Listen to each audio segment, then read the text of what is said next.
Irmãos, nós vamos continuar os nossos estudos.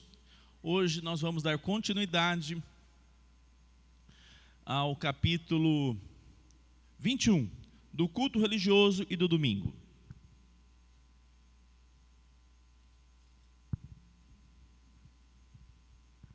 Nós já estamos na aula 43. Estamos caminhando para o final da nossa confissão de fé.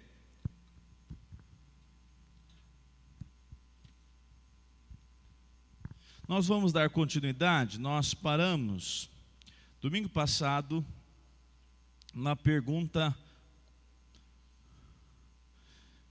foi na 3? Isso. E hoje nós vamos então continuar da 4 em diante. Capítulo 21 mesmo, né? Deixa eu conferir aqui. Tá certo. Capítulo 21 do culto religioso e do domingo. Vamos ler juntos aqui a pergunta 4? Vamos lá? Tá bem visível aí? Tá quase, né? Vamos lá. A oração deve ser feita por coisas lícitas e por toda sorte de homens vivos, ou que ainda viverão, mas não pelos mortos, nem por aqueles que se saiba terem cometido o pecado para a morte. Muito bem, então, amados irmãos, como nós vimos domingo passado, nós abordamos bastante a respeito do culto, falamos muito, e hoje nós vamos abordar a respeito da oração e também do dia do Senhor. No capítulo 4, ou melhor, na pergunta 4, nós temos algo para nós evangélicos, cristãos evangélicos aqui, muito conhecido. A primeira frase diz a respeito de orações para coisas lícitas. Isso para nós é bem basilar, né? Diferente de práticas como essas religiões chamadas de espiritismo, como o próprio, me fugiu o nome delas aqui agora, Umbanda, e principalmente Quimbanda, por exemplo, invocam um poder por meio das suas orações a coisas sejam lícitas ou ilícitas. Alguém já disse que o desdobramento, inclusive, da Umbanda para a Quimbanda, que a Quimbanda faz trabalhos contra pessoas, malignos, com a intenção de produzir o mal contra outras pessoas. Isso é, assim, para nós, bem grotesco, né? Quando a gente nota, por exemplo, essa semana, uma quantidade de despachos que a Prefeitura do Rio de Janeiro teve que limpar. Agora, essa semana, acho que, salvo engano, de sexta para sábado, e você visualiza aquela sujeirada no meio das ruas, né? Na verdade, não no meio das ruas, nas encruzilhadas, né? Você nota claramente que há uma relação muito voltada ao pedido que é feito. E tudo que é pedido ali, de certa forma, você vai encontrar qualquer tipo de pedido, uma, digamos assim, resposta. Nós podemos fazer isso, podemos fazer aquilo. Acho que é por isso que eles costuram a boca do sapo, né, ô Murilo? Deve ter de tudo, né? Cada coisa.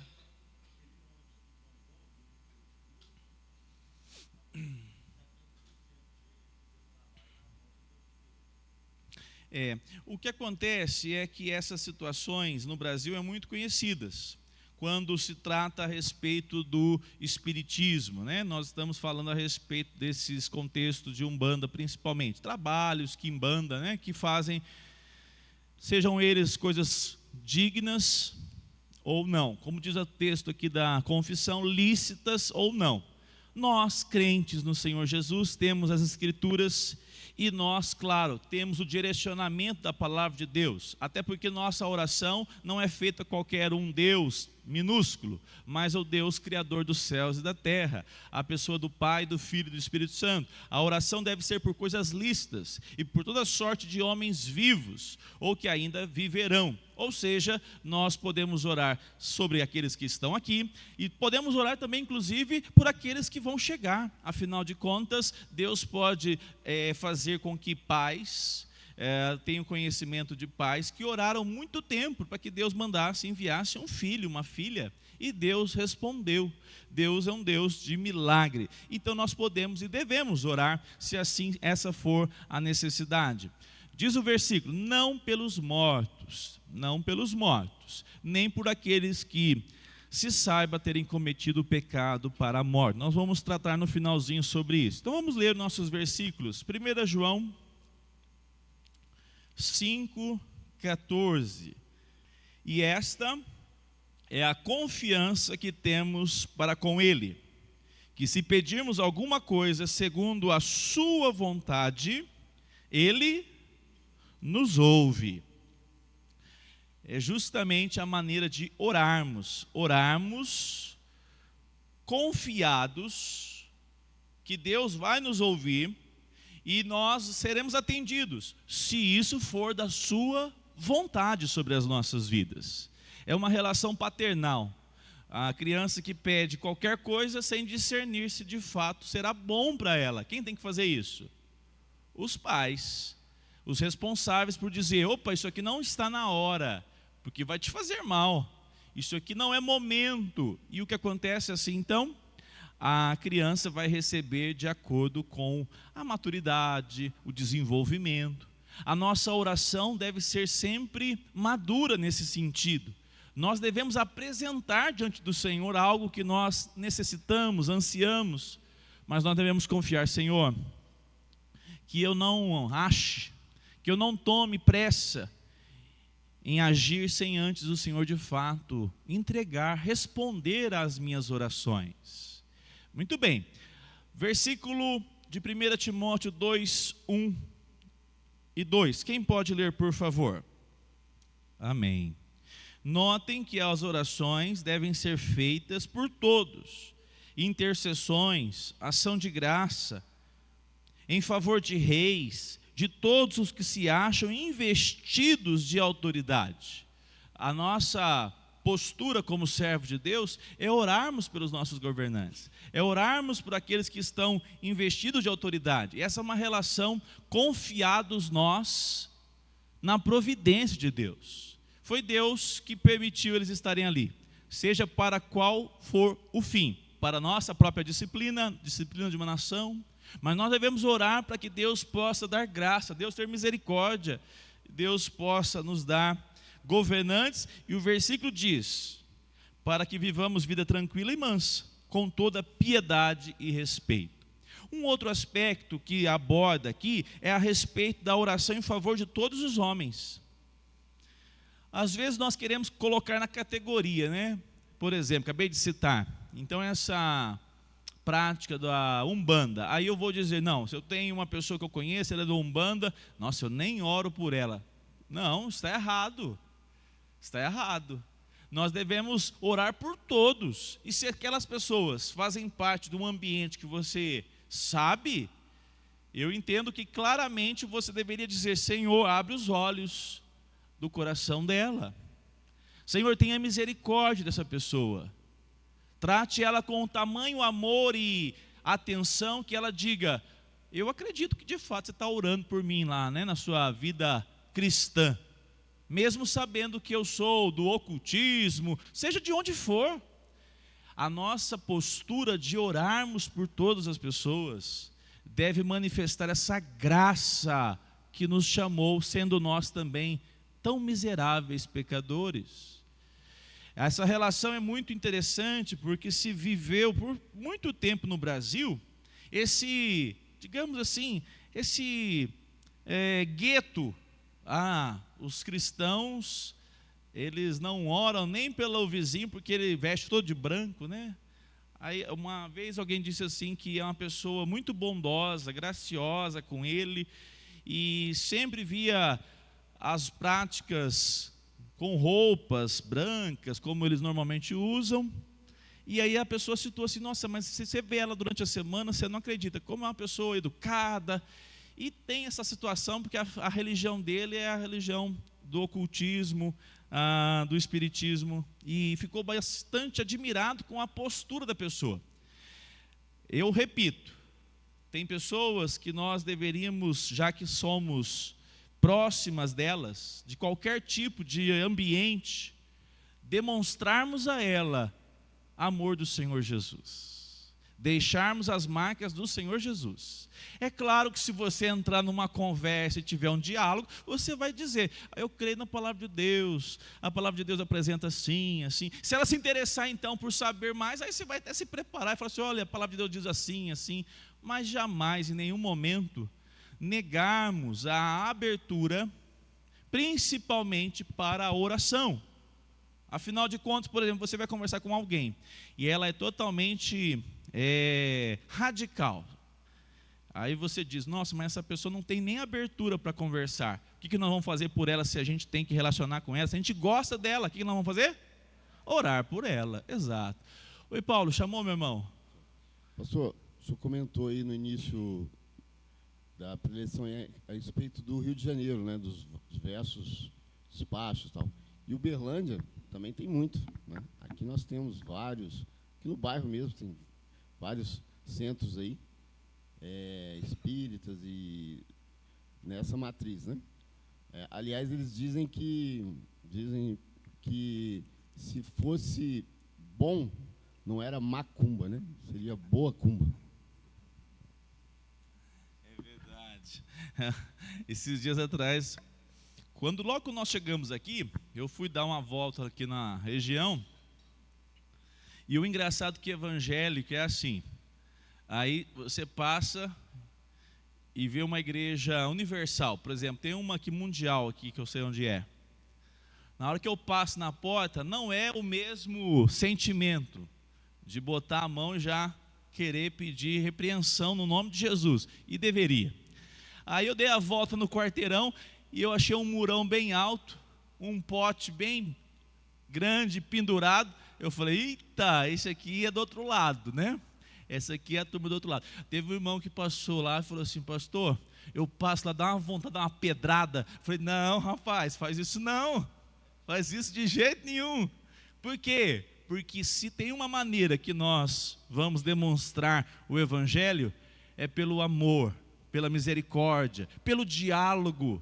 Afinal de contas, quem possui a graça da presença de Cristo, quem somos? Nós. Quem são? A palavra é essa. Quem são? Somos nós. Não são eles.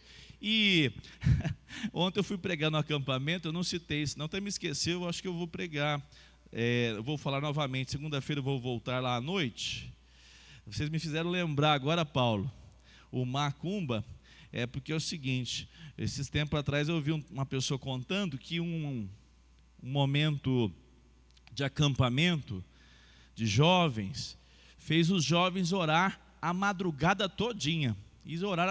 Na hora que eu escutei, eu falei assim, já veio na minha mente: nossa, foi um avivamento, porque olha, eu já participei, eu tenho trauma de acampamento, diga de passagem, né? Por sinal, nunca farei de jovem somente. Se for fazer o dia, é com quem? A igreja toda, muito bem. Então tá, aí a pessoa falou assim: não, mas eles oraram a madrugada inteirinha. Eu falei: nossa. Aí a pessoa falou assim: só que porque durante a noite, eram umas 9 horas, manifestou um demônio no meio do acampamento lá, que eles ficaram tudo assombrados. Eu falei: tá explicado, tem mais temor ao diabo que a Deus. É ou não é? Assim, vai que esse negócio aparece de novo aí, vamos orar. E aí a vigília foi embalada ao temor. Não sei a quem a mais, né? Amados irmãos, nós tememos a Deus. A relação de nós estarmos em Cristo não tem qualquer macumba.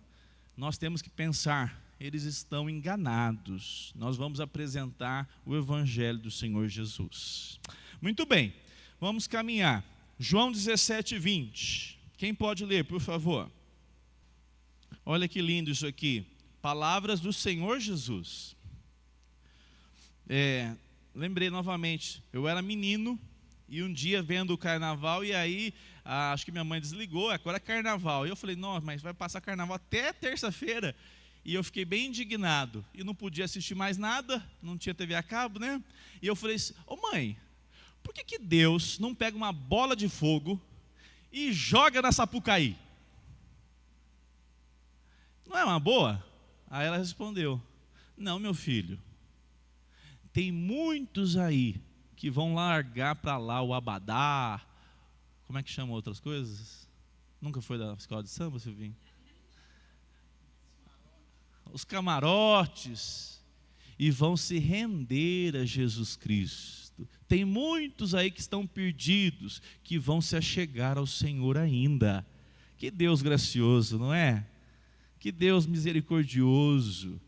Deus olha para a multiplicação da iniquidade e ainda diz assim, eu tenho muitos aí, como disse lá para Paulo, eu tenho muitos nessa cidade, pode continuar o trabalho, pode perseverar, mas parece que está tudo difícil, pode continuar, eu tenho muitos aí ainda.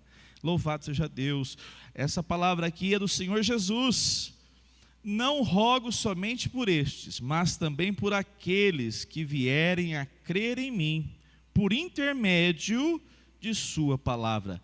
Oração do Senhor Jesus. 2 Timóteo 2:12. Se você puder, abra sua Bíblia lá, um texto muito rico. 12:21.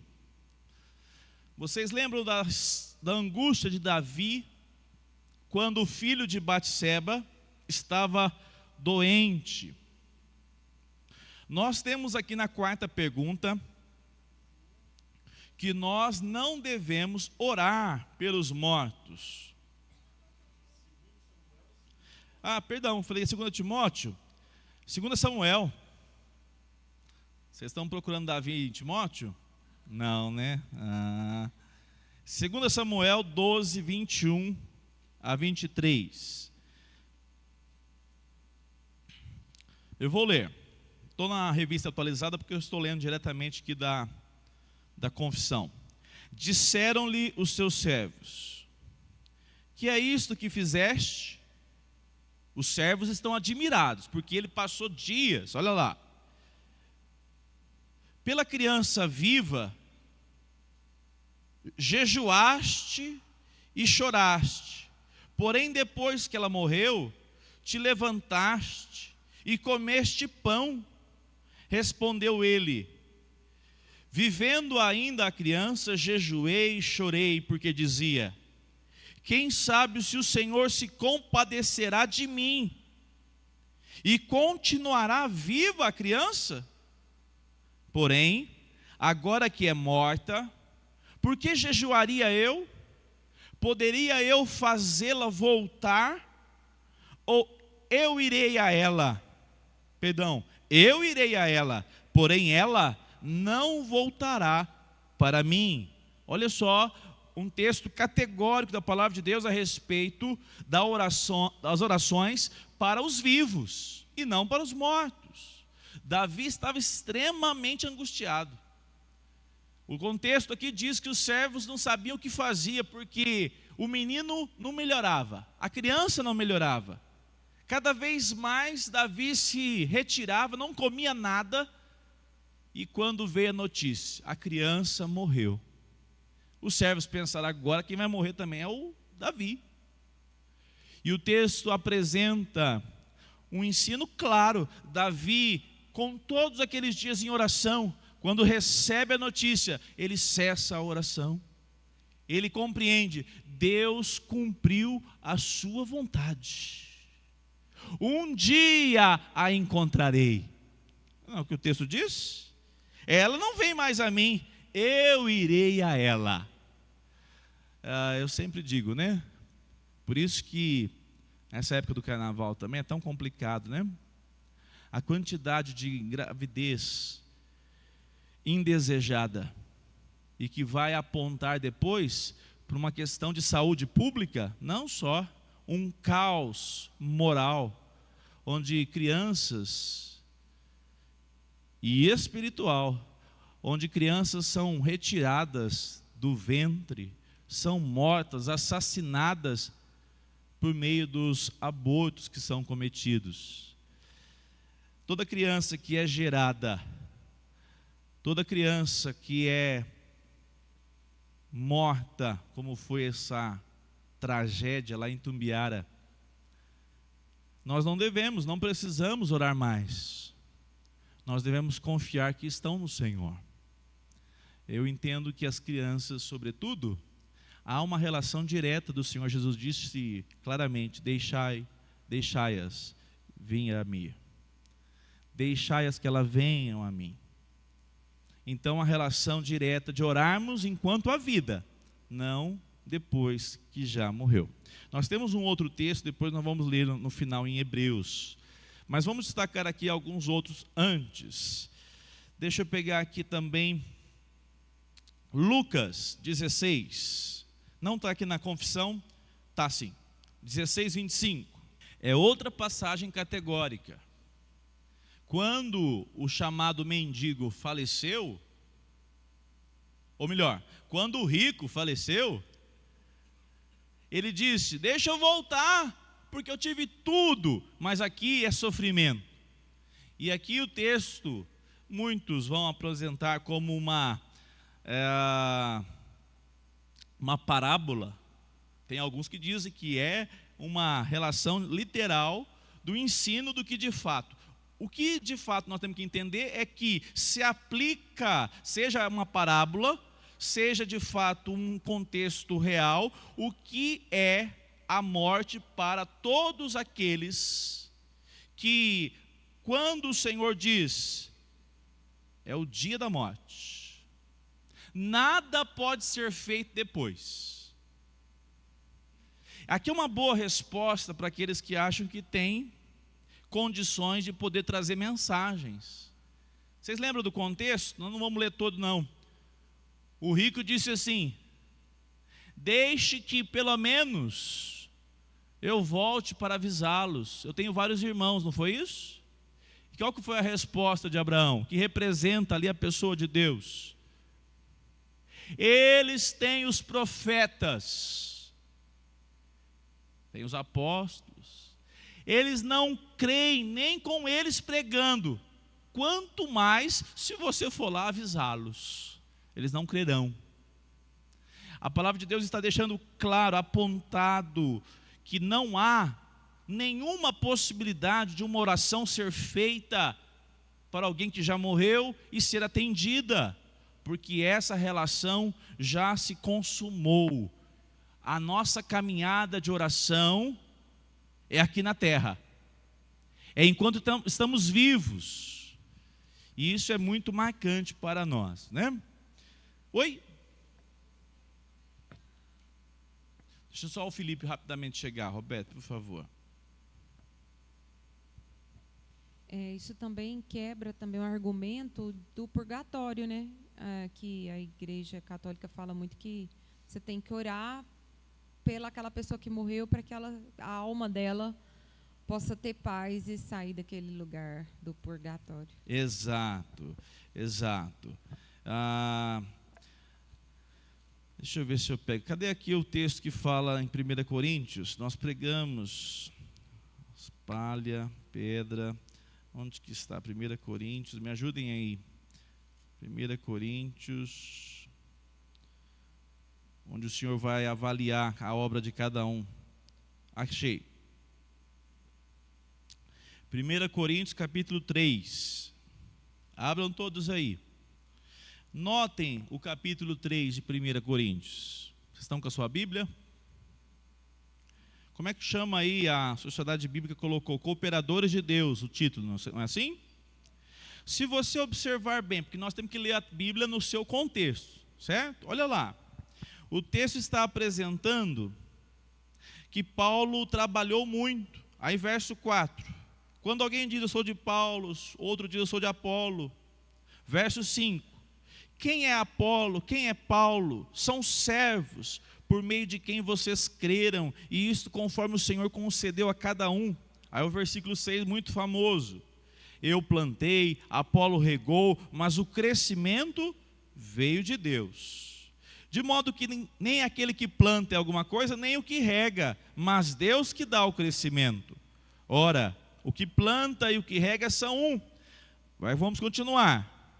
Verso 9, porque nós somos cooperadores de Deus, e vocês são lavoura de Deus, e edifício de Deus. Está comparando uma lavoura. Lavoura tem trabalho, não tem? Plantação. Ele está dizendo, um plantou, o outro regou. Agora vamos para a construção, versículo 10. Segundo a graça de Deus, segundo a graça que me foi dada, lancei o fundamento como sábio. Agora ele passou para uma outra metáfora. Qual a metáfora? Da construção civil. Olha lá. Porém, cada um veja como edifica. Ele está falando de prédio? Ele está falando de engenheiros da construção civil? Ele está comparando a igreja a uma lavoura e a uma construção civil, a um prédio. Sim ou não? Está claro no texto. Olha só, o contexto diz assim, verso 12.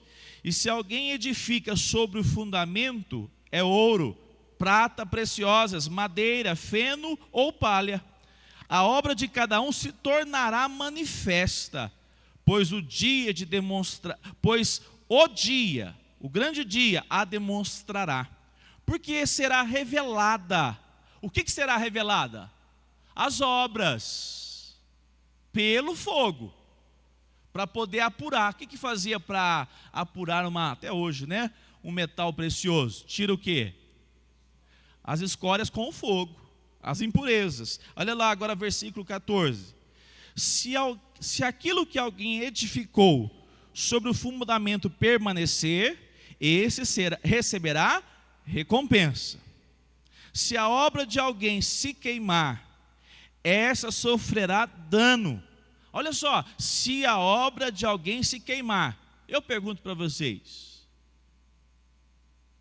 a expressão aqui, a obra se queimar, é justamente uma obra que foi feita sem, digamos assim, produtividade. Uma obra, de fato, reconhecida. Vou dar um exemplo aqui. Tem igrejas que são bastante complicadas teologicamente. Mas pode haver salvação dentro dessas igrejas se o nome de Cristo é invocado, crido. Sim. Se nós fecharmos que só a igreja presbiteriana salva, nós somos a nova seita do século 21. Nós não negamos a salvação em Cristo, apesar de condenar e apontar os erros teológicos. Dizer, mas você tem que amar a palavra de Deus, cuidado com isso. E grande parte, a grande maioria é enganada. E vou dizer mais, a grande maioria também não tem compromisso com Cristo, porque não tem amor à palavra. Agora, nós não podemos negar que pode acontecer a salvação num ambiente de uma igreja bem complicada. Olha só, verso 15. Se a obra de alguém se queimar, essa sofrerá dano, porém ele mesmo será salvo. Opa, ele estava lá na Universal. Um lugar ruim, hein? Na Mundial, piorou. Mas ele será salvo, porque ele creu de fato na pessoa bendita de Jesus Cristo. Então, amados irmãos, notem, mas como que através de fogo. Coloca a NVI, por favor, se tiver condições aí na projeção. Alguém tem a Nova Almeida, nova versão internacional? Se tiver aí, pode ler. Também está a mesma expressão. Ela fala que a revista atualizada também diz, será salvo como alguém que escapa do fogo? Como que através do fogo. Qual que é a ideia? Porque esse versículo é o versículo chave da chamada doutrina do purgatório. Só que se você notar, a palavra de Deus está falando a respeito de obras de pessoas que estão trabalhando, que estão empenhadas, e que aí na hora da avaliação vai fazer um resultado final. Luiz, Quando essa resposta, Luiz Gustavo, é apresentada, opa, isso aqui de fato foi obra preciosa. Por exemplo, os mártires que não negam o nome do Senhor Jesus, mesmo diante da sentença de morte.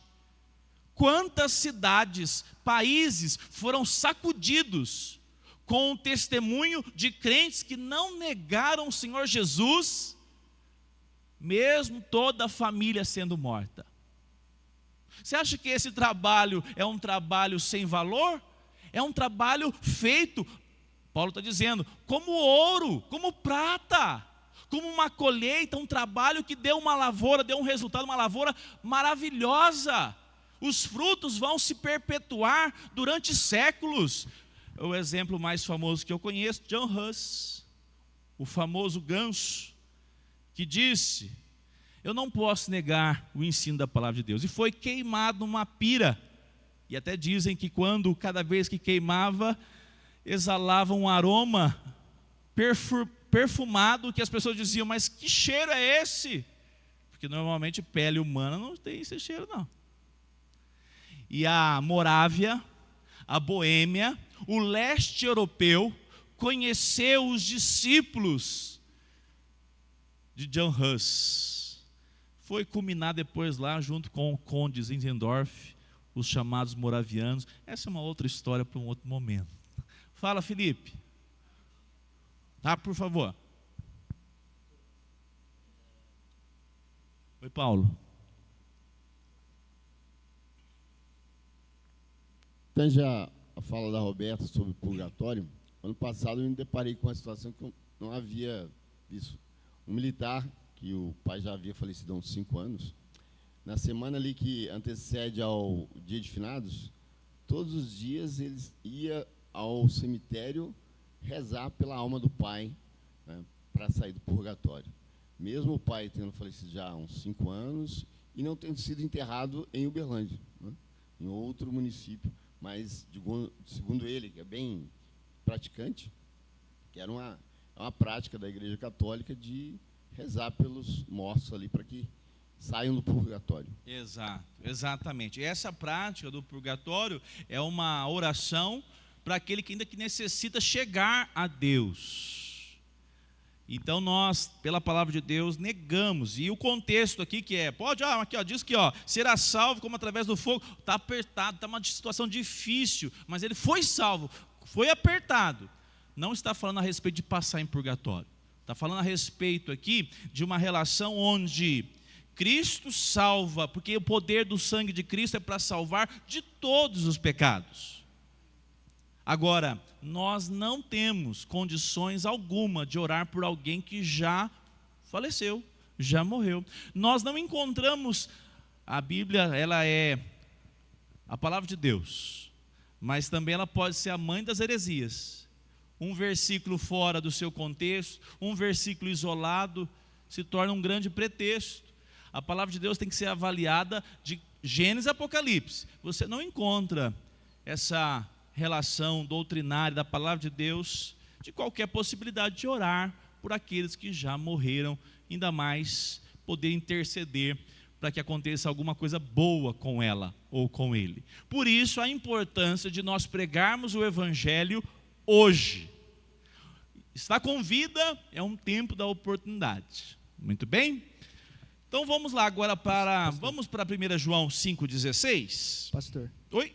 Quem chamou o Felipe? Desculpa. Perdão, pensei que você estava com o microfone. Sem problemas.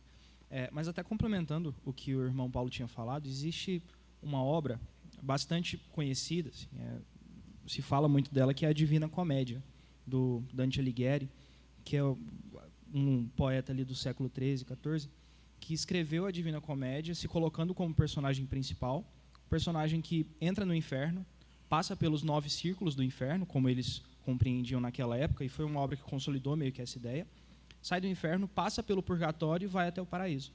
E é interessante porque enquanto ele está peregrinando pelo purgatório e ele se depara com várias almas, essas almas se apresentam a ele, algumas eram conhecidas dele, e ele pede para explicar a situação delas. E o maior pedido que ele mais ouvia é para que Dante, quando ele retornasse à Terra, porque ele não tinha morrido, Ele estava peregrinando, mas ele voltaria à terra. Ele era Tipo do rico, né, da parábola. Exato, exatamente. Então ele viveria, voltaria e escreveria sobre o que ele viveu naquele período. E o grande pedido era: encontre a minha família e peça para que orem, porque quanto mais eles oram por mim, mais o meu tempo aqui é abreviado.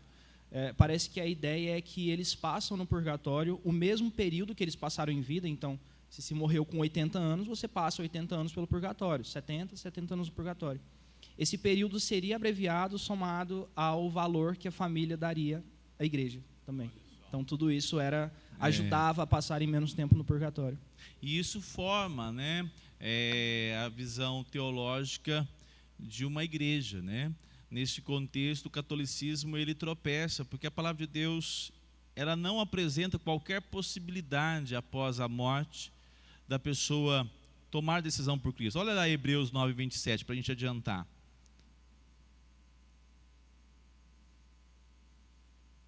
E assim, como aos homens está ordenado morrerem uma só vez, vindo depois disso o juízo. A respeito dessa questão, achei interessante ontem que eu vi um vídeo, um teólogo, não sei se ele é pastor, mas ele é muito bom, reformado, e ele disse o seguinte: se você for receber uma testemunha de Jeová, qual deve ser a postura? Eu achei interessante, que ele falou assim: a primeira, não seja grosseiro, seja você uma pessoa serva de Deus. A gente canta aqui, como é que é a música, Tiago? A paz que sinta em minha alma. Aí na segunda-feira a gente encontra, segunda não, né? Que dia que eles vão? Sexta? Sábado? É o dia melhor, para eles. Sábado, domingo. Aí você já fala assim para ele: não quero conversar com você que eu sou crente. Eu falei: que é isso? A paz do Senhor Jesus já foi embora há muito tempo, Aí chega na igreja e fala assim: paz do Senhor, irmão. Que coisa, A gente tem hora que a gente é hipócrita, irmãos? Vamos confessar: Senhor, tem misericórdia do meu coração para lidar com aqueles que eu não quero lidar de maneira graciosa. Nós precisamos, viu? Agora ele disse o seguinte, achei muito interessante. Ele disse: não converse com eles, se você for conversar, com a Bíblia deles. Isso é famoso. Por quê?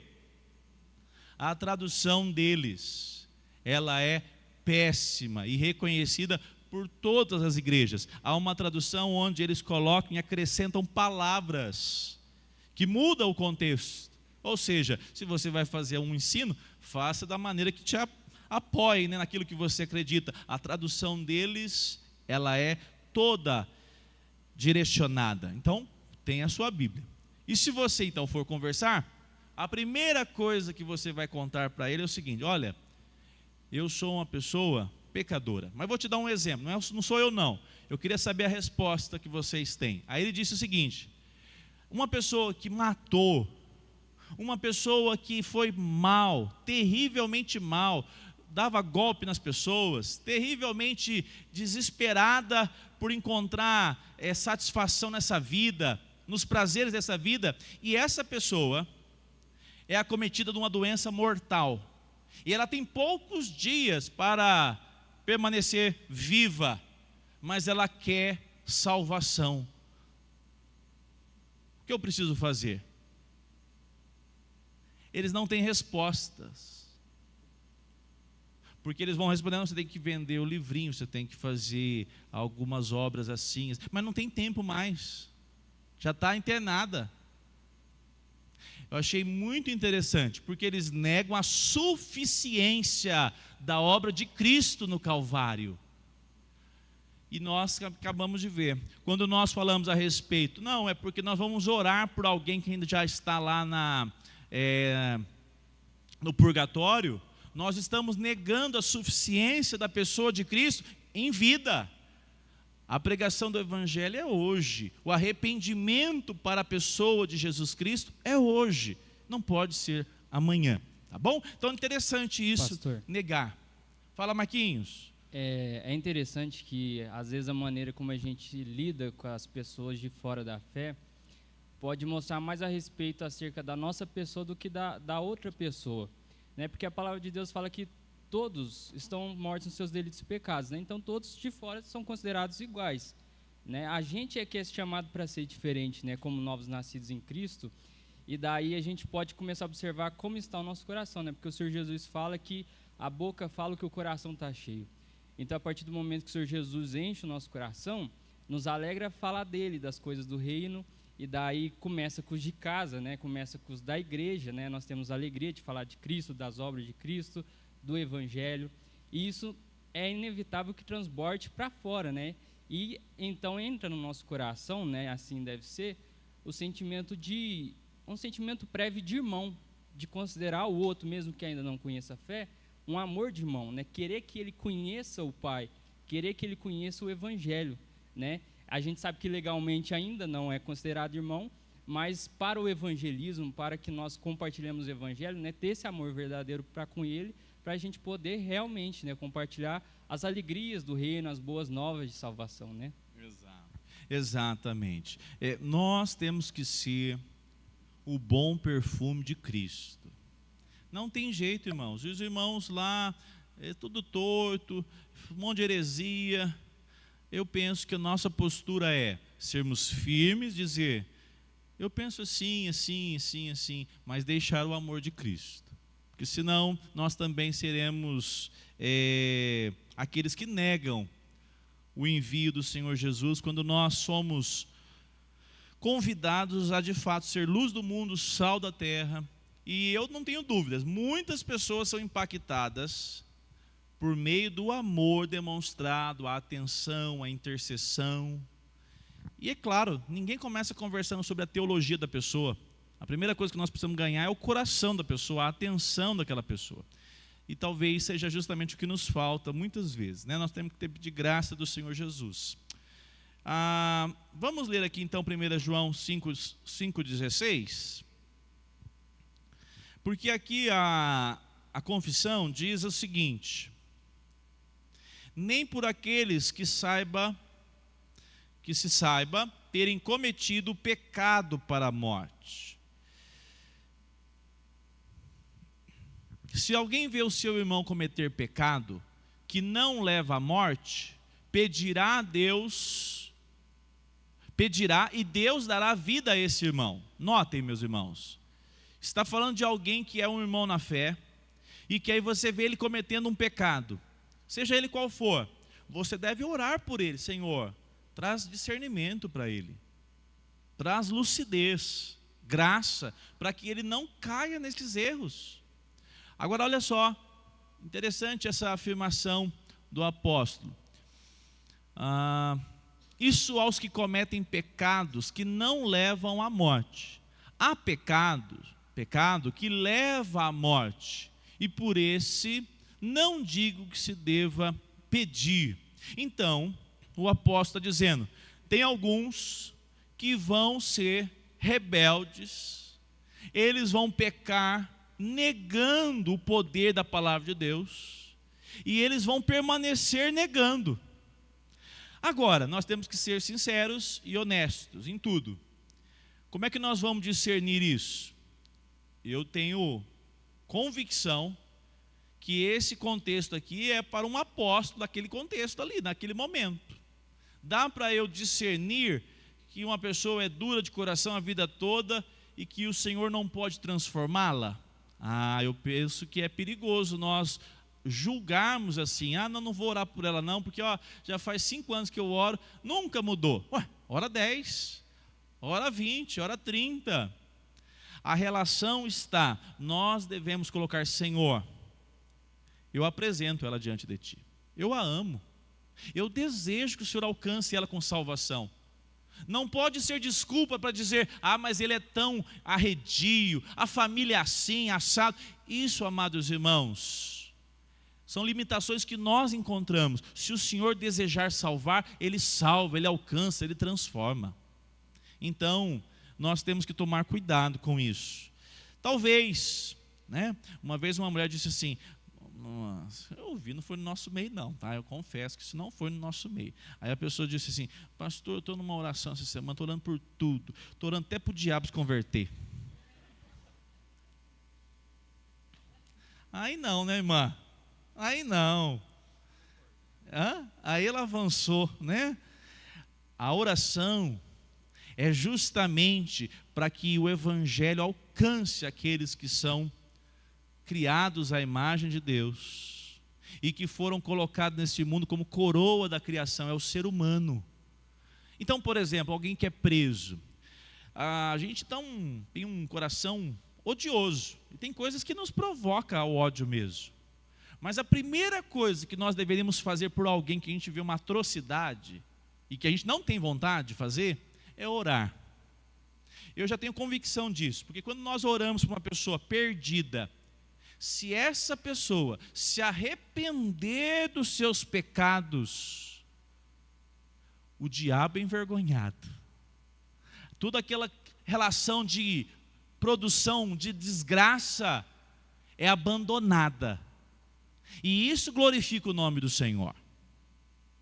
Eu não estou falando sobre falsas conversões, não, só para pegar uma pena mais branda. Estou falando de verdade.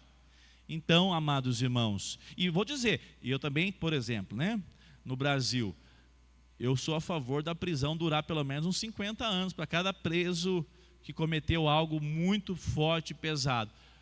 Mas ele deve ser alvo das nossas orações. Senhor, que esse tempo que ele vai passar o resto da vida seja oportuno para que ele se arrependa e creia no Senhor Jesus. Uma coisa não nega a outra, notem isso, Nós não podemos ser coniventes com o crime, nem com o criminoso, mas nós devemos orar, Isso é importante para nós. E é justamente, talvez, não tem como afirmar mesmo não, mas eu creio. A palavra de Deus apresenta, Nós passamos por circunstâncias, em primeiro lugar, para nos provar, como crentes. E eu confesso que essas relações diretas com pessoas que nós temos que lidar, eu creio que nunca deve ser tarde para nós suplicarmos o favor do Senhor. Nós devemos falar, Senhor, é meu pai, é minha mãe, é meu irmão, eu amo tanto, é um cabeça dura, tem misericórdia. Ah, mas ele já fez, já faz, é da religião tal, coisa estranha, já fez isso. Senhor, tenha misericórdia. Eu prefiro pensar, tem horas que eu começo a pensar, por exemplo, esse caso aqui, um Hitler da vida, Não sei se a igreja deixou de orar na época, a igreja alemã teve muitos problemas. Mas sabe quando você percebe claramente que é um agente satânico e que não... É complicado. A melhor posição é deixamos para o Senhor. Não vou querer estabelecer julgamento, ainda mais para pessoas que nós amamos. Não vou orar não, deixa para lá, porque não devemos orar por pessoas que já pecaram para a morte. Esse versículo está relacionado àquele texto que diz, eu entendo assim, aqueles que pecam contra o Espírito Santo, que quando a pessoa ela ouve do Evangelho, ela nega a pregação e ela continua negando, dizendo de maneira dura, de maneira arredia, que o Evangelho não é a palavra de Deus. Para mim, aquele pecado contra o Espírito Santo é essa negação do poder do Evangelho, da pessoa de Cristo, e ela morre negando. Ela morre negando. Não é... Cadê aqui? Deixa eu pegar um ex-penteca aqui. Só essa que você escapou, Tiago? Felipe. Lá você ouvia assim, se você falar que alguém está orando em línguas e falar isso aí não é línguas não, isso aí não é do Espírito Santo não. O que eles respondiam? Cuidado para você não pecar, pecado mortal contra o Espírito Santo. Então não vamos avaliar o espírito que a pessoa está orando. Tem muito espírito chamado o mais perigoso de todos, que é o espírito da carne, que gosta de aparecer, E aí você não podia falar nada, porque senão vai pecar contra o Espírito Santo. Pecar contra o Espírito Santo de maneira mortal, sem salvação, sem condição de arrependimento, é aquele que nega a mensagem do Evangelho até o fim. E isso de fato é pecar. É uma definição, depois a gente pode até aprofundar. Fala, Felipe. Fora os casos em que não era nem quando a nossa crítica, a nossa preocupação não era nem direcionada ao falar em línguas, era a crítica à palavra do pregador, que pareceu pouco bíblica e muito emocional. Também podia ser taxado de blasfêmia também, porque a gente estava julgando o mover de Deus, algo que Deus estava promovendo ali. Olha só, tá vendo? Então, a gente nota subterfúgios, né, para não ser avaliado. Uma pregação, como você acabou de dizer, que só chorou, mas aí a pessoa, mas eu quase não entendi nada, mas o que é isso? Então, o Espírito Santo não está na... Você que não está na comunhão, né? Exato. Muito bem, vamos para 5. A leitura das Escrituras, ou melhor, tá certo. 5. A leitura das Escrituras com temor piedoso, a sã pregação da palavra e a consciente atenção a ela em obediência a Deus, com entendimento, fé e reverência, ao cantar salmos com graça no coração, bem como a devida administração e digna recepção dos sacramentos instituídos por Cristo, são todas partes do culto ordinário de Deus. Além disso, juramentos religiosos, votos, jejuns solenes e ações de graças, em ocasiões especiais, devem, em seus vários tempos e estações, ser usados de modo santo e religioso. Muito bem. Olha só a expressão aqui no início do parágrafo. A leitura das Escrituras com temor piedoso, a sã pregação da palavra e a consciente atenção a ela em obediência a Deus. Amados, isso é tão oportuno. Hoje nós vivemos um tempo onde a pregação da palavra de Deus, a leitura da palavra de Deus tem sido banalizada. Nós precisamos ter santo temor diante da palavra de Deus. Nós estamos diante da revelação do próprio Deus a nós. Nós precisamos atentar sempre com todo carinho, com toda concentração, temor piedoso. Nós vivemos um tempo onde as pessoas se preocupam muito com a estrutura. Já visto os retiros que a gente vê por aí, já vi por aí. Se preocupam com tanto de coisa, mas não tem sede da palavra de Deus. A igreja precisa cada dia valorizar a palavra do Senhor. Quando nós a lemos, é a palavra de Deus, é boca de Deus falando ao nosso coração. A palavra do Senhor diz, ela é límpida, ela tem, ela perscruta o nosso coração. E é justamente por isso que nós precisamos atentar com santo temor. Continuando, vamos lá agora, Atos 15, 21. Olha só, aqui nós temos uma decisão em Jerusalém, o concílio de Jerusalém, e a pregação da palavra é citada, porque Moisés tem em cada cidade, está citando o Antigo Testamento, desde os tempos antigos, os que pregam nas sinagogas, onde é lido todos os sábados. A pregação da palavra de Deus é o momento central do culto, é onde nós podemos falar, Senhor, fala comigo, e a palavra sendo lida, ela está sendo anunciada. Quando nós a lemos, nós estamos, Senhor, a tua palavra está diante de mim. E o texto aponta para isso, a importância.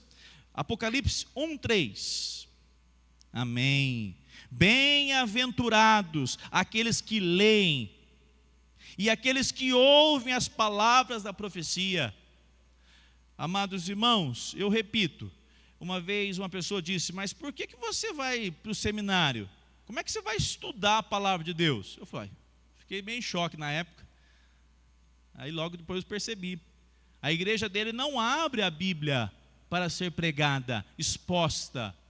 Não valoriza a exposição da palavra, mas sim aquilo que Deus manda falar, onde a pessoa não tem nenhuma preocupação em estudar a palavra.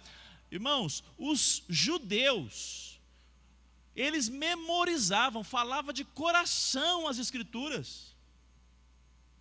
Nós deixamos de guardar no coração a palavra de Deus. E se nós não vigiarmos, nós não vamos ter versículos bíblicos para citar aos nossos filhos de cor. É só você distrair com a palavra de Deus, como se fosse só um amuleto que você traz para a igreja, carrega e volta, deixa na estante. Não, a palavra de Deus, as escrituras ela é a palavra de Deus. Todos os livros, de Gênesis a Apocalipse. 2 Timóteo 4:2. Amém. Se nós negarmos o ensino, se nós negarmos a pregação, se nós negarmos a leitura bíblica durante o culto, nós estamos afastando Deus do nosso meio. Onde um povo que não conhece a palavra não é instruído, não é alimentado. Algo tão essencial para os nossos dias. Tiago 1:22. Tornai-vos, pois, praticantes da palavra, e não somente ouvintes, enganando-vos a vós mesmos. Amado irmão, eu quero pensar com você aqui. Você tem a sua Bíblia? Você passa uma semana como foi de domingo até hoje, atento em dizer o que Deus quer falar comigo hoje. Eu preciso fazer a minha devocional. Ou você atravessa a semana e não nota nada, chega no domingo você, tem que pegar a Bíblia para levar na igreja. Se você está fazendo isso, você não está atentando ao poder das Escrituras, você não está agindo com um temor piedoso. A palavra de Deus é para nós estudarmos, mergulharmos no nosso coração, e Deus fala conosco na sua devocional, na sua casa. Você não precisa ter teologia, não. A palavra de Deus é clara, profunda, poderosa. Os artifícios para você ficar longe da palavra hoje só aumentam, né, irmãos? Cada vez mais só se multiplicam. Atente-se, não deixe de colocar a palavra do Senhor nas suas mãos. Vamos adiantar aqui um pouquinho. Nós vamos para Isaías 66:2. Porque a minha mão fez todas estas coisas, e todas vieram a existir, diz o Senhor. Mas o homem, para quem olharei, é este. Olha só, Deus criou todas as coisas, Ele é poderoso, mas o homem, para quem olharei? Aí ele responde, é este, o aflito e abatido de espírito, que treme, irmãos, treme diante da minha palavra. Amados irmãos, isso é muito sério. Nós temos vivido uma banalização das Escrituras. Hoje, com a multiplicação, é capa azul, capa verde, capa não sei o quê, facilidade de ter Bíblia. Coisa ruim é você ficar sem a sua Bíblia, a sua pessoal. Cada um tem a sua aqui? Porque quando eu pego aqui a da Gisele, eu pego outra lá em casa, não é a minha que eu estou acompanhando, eu acho ruim. A minha eu estou grifando, eu sei até onde que eu grifei, às vezes eu lembro quando eu grifei, tem vezes que eu não lembro, falo, nossa, nem lembrava mais que eu já tinha lido isso aqui. Se você não tem esse temor diante da palavra de Deus, atente-se hoje, arrependa-se hoje, diga, Senhor, eu preciso aprender a amar a tua palavra. Eu estou indo à igreja, já faz um tempo, mas eu não estou colocando o meu coração diante da tua palavra. Seja um leitor dedicado da palavra de Deus, e Ele vai endireitar as nossas veredas. Quem precisa ser mais consagrado e sensível ao Senhor segunda-feira? Para a gente lidar com as demandas. Um pastor contou, eu ouvi uma expressão muito interessante. Ele gostava de memorizar versículos. Agora não me lembro qual. E a esposa, eles são chilenos. O pastor contando essa história. E aí o irmão teria que vir para o Brasil. E aí as irmãs lá no pequeno grupo falaram assim, nossa, ele tem que ir para o Brasil, que coisa terrível, vai ficar muitos dias lá, as brasileiras são muito bonitas. E ela orando, preocupada. E o marido crente. Aí o marido foi para o aeroporto, sentou na cadeira do aeroporto, do outro lado, uma morena brasileira. Olhou para ele. Ele olhou para ela. Ela deu um sorrisinho. Ele também deu outro. Na hora que ele pensou, ela está levantando, também vou de encontro. Veio a palavra do Senhor no coração dele.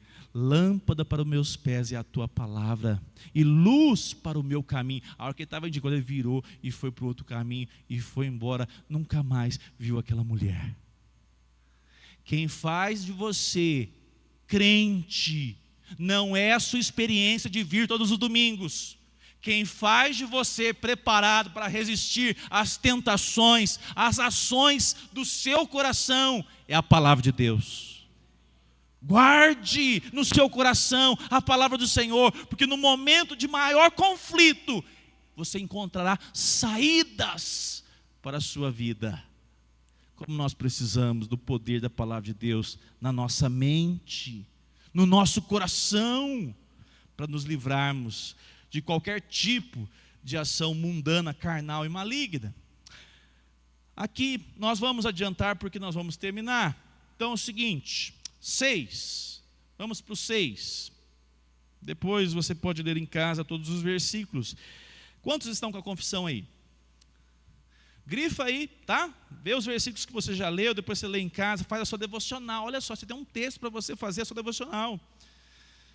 Agora, sobre o evangelho, nem a oração, nem qualquer outra parte do culto religioso é restrito a um lugar, a um certo lugar. Nem se torna mais aceitável por qualquer lugar em que se realize ou para que se dirija, mas Deus deve ser adorado em todo lugar, em espírito e em verdade, tanto em secreto, individualmente, como nas famílias diariamente, e mais solenemente nas assembleias públicas, que não devem ser negligenciadas ou abandonadas voluntária ou descuidadamente, quando Deus, por sua palavra ou providência, nos chama a elas. Existe lugar certo para fazer oração? Não. Todo lugar eu posso invocar o nome do Senhor. Está lá no trabalho. Opa, eu preciso tirar o meu intervalo aqui. Você pode orar ao Senhor. Fala, Senhor, me dê sabedoria. Me dê graça. Consagre meu coração ao Senhor. Havia uma prática em Israel de disputar qual era o lugar certo de invocar o nome do Senhor. É no monte lá em Samaria ou em Jerusalém? Aí o Senhor Jesus respondeu para aquela mulher, não foi isso? Vem a hora e já chegou, que os verdadeiros adoradores o adorarão, nem aqui, leste, nem no oeste, mas o adorarão em espírito e em verdade. Coisa linda isso. Você está no seu trabalho, está dirigindo, Luiz Gustavo, está fazendo negócio, Machado, está trabalhando, Silvinho. De repente a sua mente, Senhor, consagre meu filho, consagre meu casamento, consagre as nossas vidas ao Senhor. Nós somos teu povo. Alimente-se da oração em qualquer lugar. Essa atenção é para nos manter atentos, porque nós não precisamos do prédio. Há oportunidades todos os domingos do encontro solene.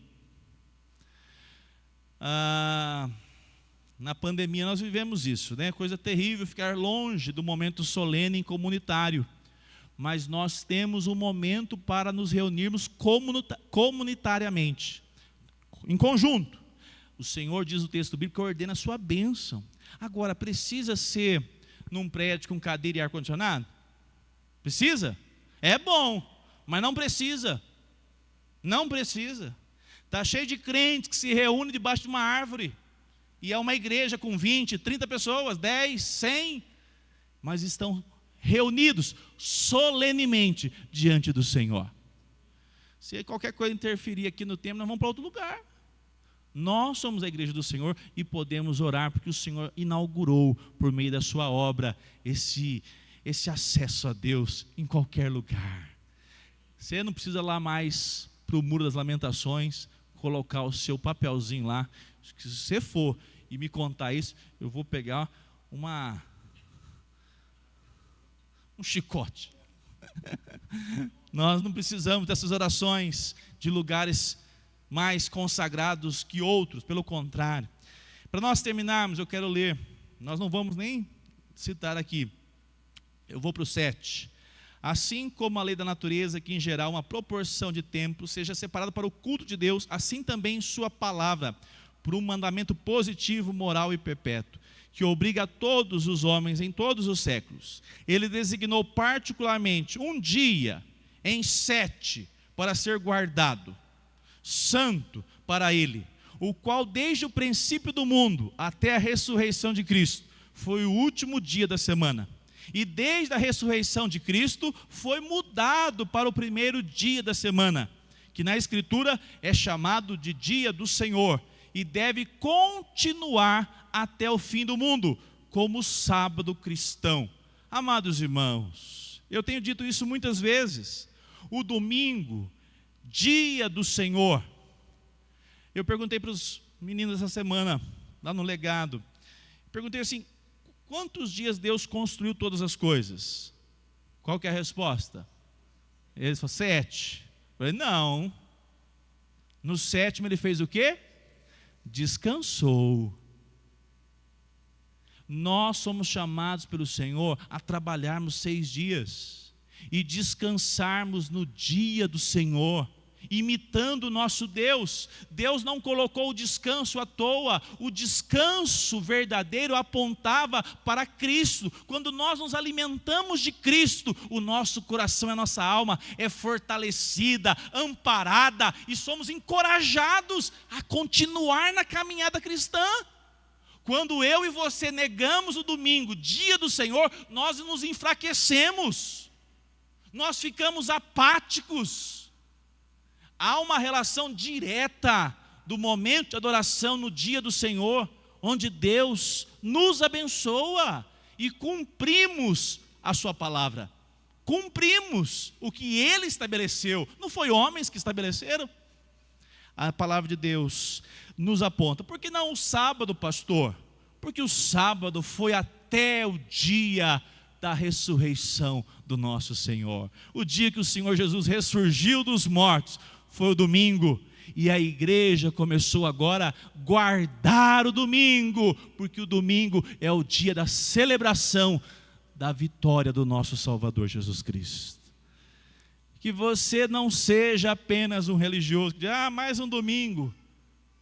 Prepare o seu coração no domingo. Diga, Senhor, que privilégio que eu tenho de poder adorá-lo, estar na tua presença. Domingo que vem a gente continua, porque a gente vai voltar com a graça de Deus, se assim o Senhor permitir, e Ele não nos buscar.